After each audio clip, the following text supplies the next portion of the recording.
All right, here we go, guys. An April 18, 2020 overview of my personal boat, the CV310B. The boat is a 2005. The engines are 2017s with 200-something hours on each of them.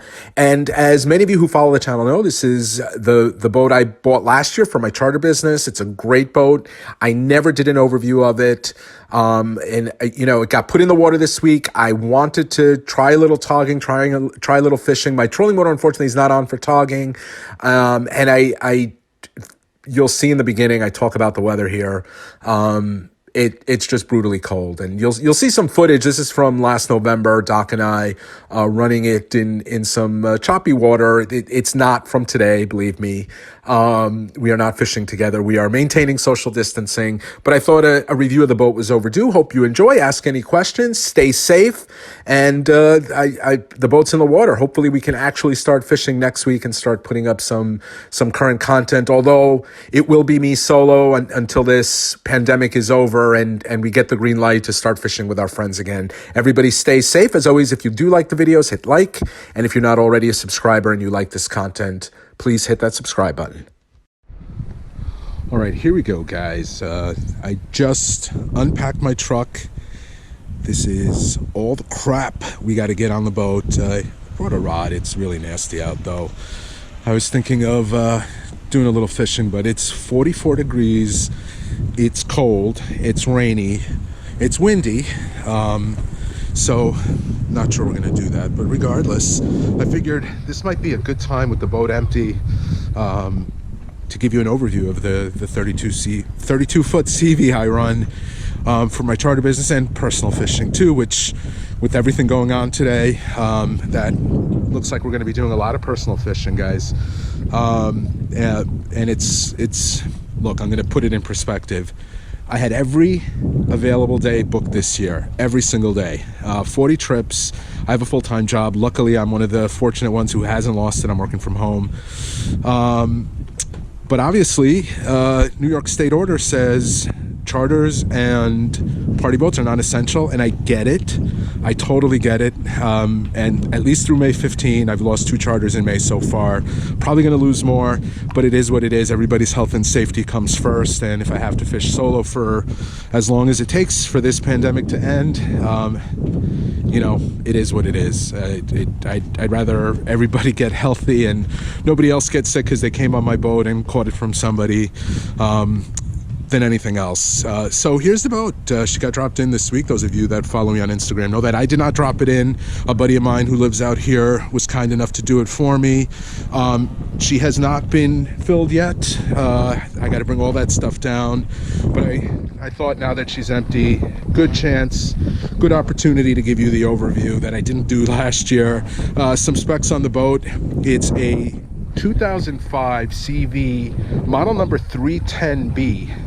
But it's really the same exact hull as the current CV32, the 32B. The newer CVs, the 32Bs post, I think 2007, have a bigger bow here, making them allegedly a drier ride. I did not experience a lot of wetness with this boat, meaning it didn't catch a lot of spray. Then again, most of our stuff is near shore, even when we're out in the ocean. We're not 50 miles out. Not my cup of tea. She's powered, so she's an 05. The engines, though, are 2017 Merc 350 Verados, 200-something hours on them. I put about 80 hours on them last year, and I only got the boat at the end of May. Let's jump inside. Let's go to the bow. So you'll see here this discoloration. We're getting a new plate built for the Minn Kota Tarova trolling motor. Not that there was anything wrong with the other plate, but Jack Ohut, Blue Jay Marine, Rick's son, those of you that follow Skinner's channel, you know who Rick is. He wanted to make it a little heavier duty. So he's going to paint it again. It's going to blend right in. I thought it didn't look that bad. I know a lot of people, the aesthetics of a trolling motor.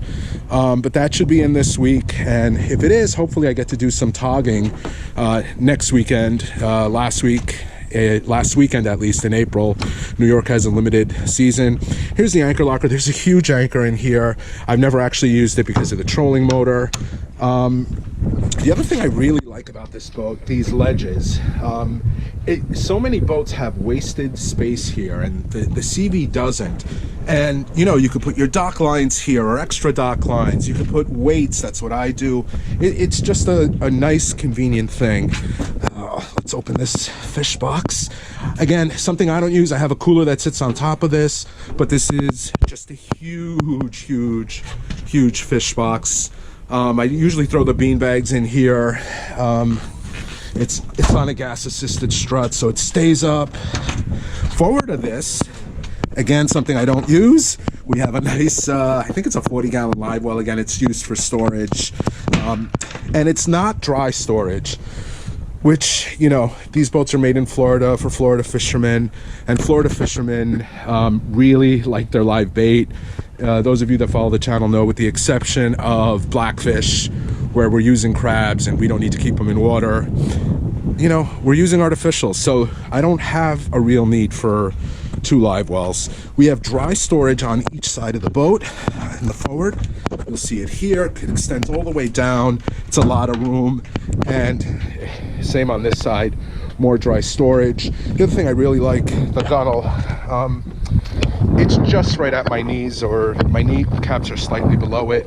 Really makes it easy to fish from the front of the boat all the way forward. Now I'm on my thighs. I mean, easy to fish. Heading aft, let's stop at the console. We put in new gas assist struts this year. We have a porta potty that sits up there. Again, a little bit of shelving for space. We got 6 batteries in here, believe it or not, between that back console and that custom porta potty box. There's it's vented. There's 2 batteries in there. The boat has 6 batteries because we need 3 dedicated Group 31s for the trolling motor. Battery switches are in here too in the control panel. We got 2 battery chargers on the boat to handle all the recharging. Continuing down, leaning post. Again, it's got storage underneath.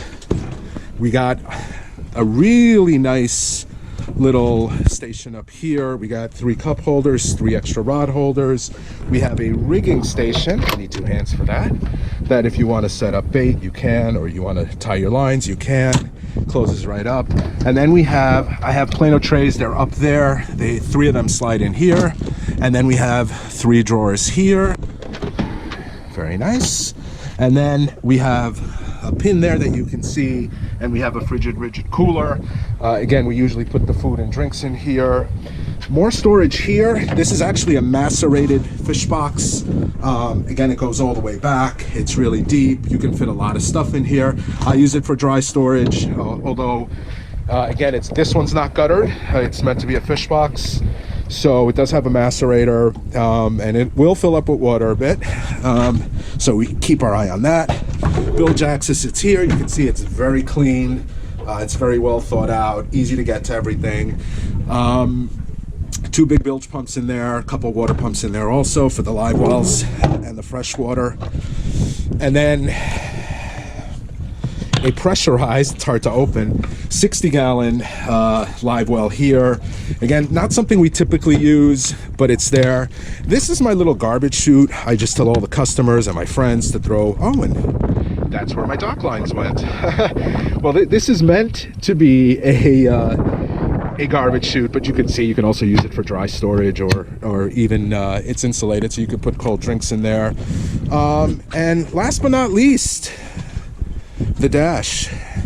And like all CVs, we have this opening window that I'm personally not too crazy of.